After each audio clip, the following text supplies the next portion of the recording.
Salut, c'est le panel de Yingui. Alors, j'aimerais parler de l'affaire Siseko Ayub Tabé qui a, n'est-ce pas, hier, en la journée du 30 août 2018, a fait une comparution dont l'affaire a été jugée au tribunal de grande instance du Fondi.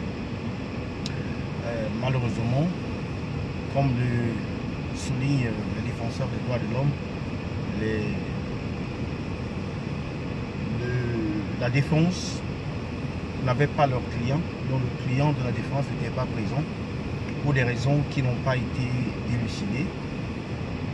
Et cela amène un peu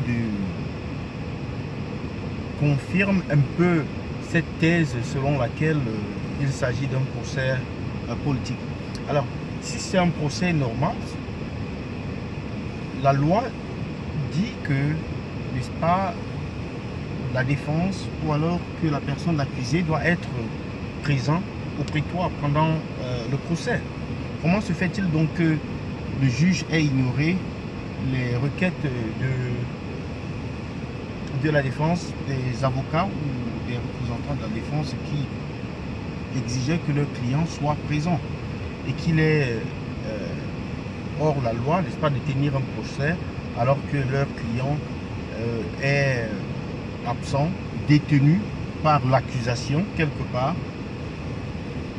Ma vision dans cette affaire, c'est de dire que si c'est l'élan dans lequel on se lance, si c'est dans l'angle si qu'on va évoluer, alors il y aura beaucoup de problèmes dans le futur. Notamment les organismes de défense des droits de l'homme vont continuer à tirer à barre réelles sur le système judiciaire camerounais qui semble être inféodé par, n'est-ce pas, le système politique, c'est-à-dire par les politiques. Lorsque vous ouvrez un procès ou vous décidez qu'il y aura un procès, alors vous prenez les mesures qui s'imposent. On a vu des procès pour des gens qui posaient un problème de sécurité énorme, si telle est l'excuse, qui ont eu lieu avec des accusés présents. Si vous dites que le procès ne peut pas avoir lieu, c'est dire que les moyens de dépense, que l'État n'a pas donné les moyens qu'il faut pour tenir un tel procès, auquel cas il y aura beaucoup de vices de forme, beaucoup de vices de procédure, beaucoup n'est-ce pas, d'actes illégaux.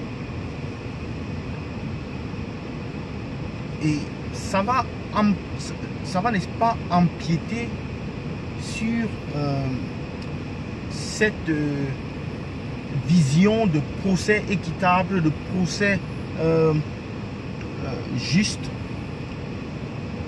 Et ça va traîner toute cette affaire dans la saleté, quoi. Donc en fait, c'est une affaire qui au final ne va pas avoir tous les atouts d'un procès équitable.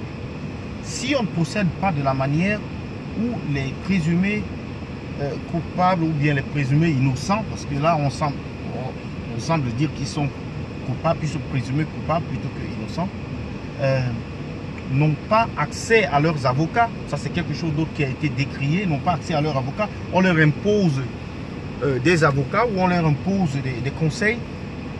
C'est franchement un procès comme nulle part ailleurs. Mais comme vous le constatez, sûrement il y aura des retombées. Sûrement, c'est n'est-ce pas, cette image de la justice camerounaise qui est en jeu ici. Et si les autorités judiciaires ne se mettent pas à la hauteur n'est-ce pas, de l'affaire, le nom du Cameroun en sortira sali. Donc ça c'est ma vision sur ce premier jour du procès de Ayub Tabé et compagnie. Alors j'attends vos commentaires sur la chose et puis le débat continue. Merci.